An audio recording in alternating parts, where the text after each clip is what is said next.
या निवडला आहे.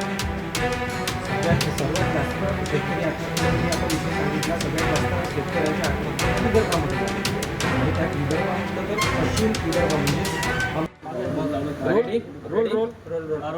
सर, तुम्ही देऊळबंद 2च्या प्रमोशनसाठी फिरताय. मोठ्या प्रमाणात सिनेमाची कमाई झालेली आहे. शेतकऱ्यांसाठी ही कमाई तुम्ही डोनेट करताय. काय तुमची पहिली प्रतिक्रिया आहे? काही नाही, ही स्वामी समर्थांचीच कृपा आहे असं मी मानतो. कारण सिनेमा ज्या पद्धतीनं उचलला गेला आहे आणि सगळ्या महाराष्ट्राने डोक्यावर घेतला आहे, त्यामुळं सर्व महाराष्ट्रातील रसिक प्रेक्षकांचे आभार. कारण कुठलाही मोठा चॅनल नाही, कॉर्पोरेट कंपनी नाही, लाखो करोडो रुपये नाहीत पब्लिसिटीला. असं नसतानाही सगळं सिनेमा 100 कोटीच्या जवळ चालला आहे. ह्याला फक्त आणि फक्त मराठी सिनेमावर प्रेम करणारे रसिक प्रेक्षक कारणीभूत आहेत.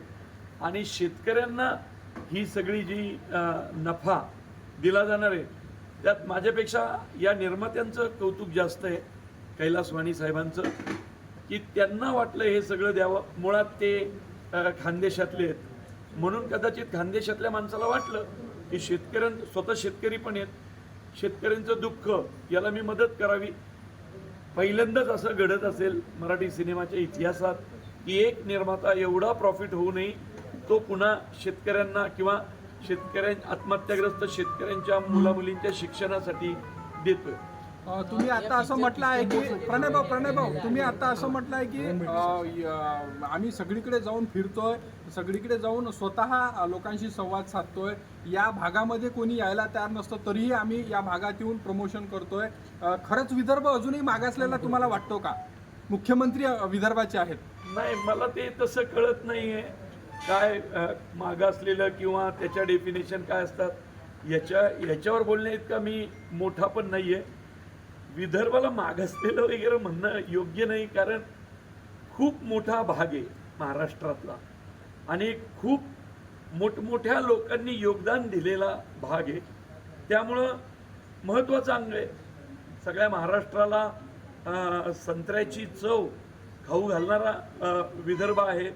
हा शेतकऱ्यांच्या आत्महत्यांचं प्रमाण विदर्भात जास्त आहे आणि तेच कमी व्हावं या हेतूनं काढलेला सिनेमा म्हणजे देऊळबंद भाग 2 आहे. पण तरीही विदर्भामध्ये सिनेस्टार जे आहे ते येण्याचं प्रमाण कमी आहे. काय कारण असावं? मला काहीच माहित नाही, कारण मी स्वतः शेतकरी आहे. मी सिनेमावाला जरी असलो तरी शेतकरी आहे. मी माझं काम करतोय, मी गावागावात खेडेपाड्यात फिरतोय. त्यानं काय होईल की मराठी प्रेक्षक तयार होईल. आता मी तुमच्याकडे आलो तर तुम्हालाही बरं वाटणारच ना की बाबा एवढा सिनेमा ब्लॉकबस्टर झाल्यावरही माणूस अमरावतीत आला आहे, विदर्भात गेला आहे. तर अशा वेळी होतं काय, प्रेक्षक वाढतो. तुम्ही पत्रकार बंधू ज्यावेळी या बातम्या सर्वत्र देता त्यावेळी माणसांना काय वाटतं, चायला राव तो तरडे आपल्या अमरावतीत आला रे, आपल्या विदर्भात आला रे. त्यांना बरं वाटतं. कदाचित ते सिनेमा पाहायला जातात, आत्ता नाही गेले तर पुढचा कुणाचा तरी येईल तो पाहिला तर त्याला तर घबाडकुंड नावाचा कुठला तरी मराठी सिनेमा येतोय अप्रतिम, त्या प्रीतम पाटीलचा, संदीप पाठक, देवदत्त नागेचा, कदाचित तो पाहायला जातील. मी इथं आल्याने मराठी सिनेमाचा प्रेक्षक वाढणार आहे.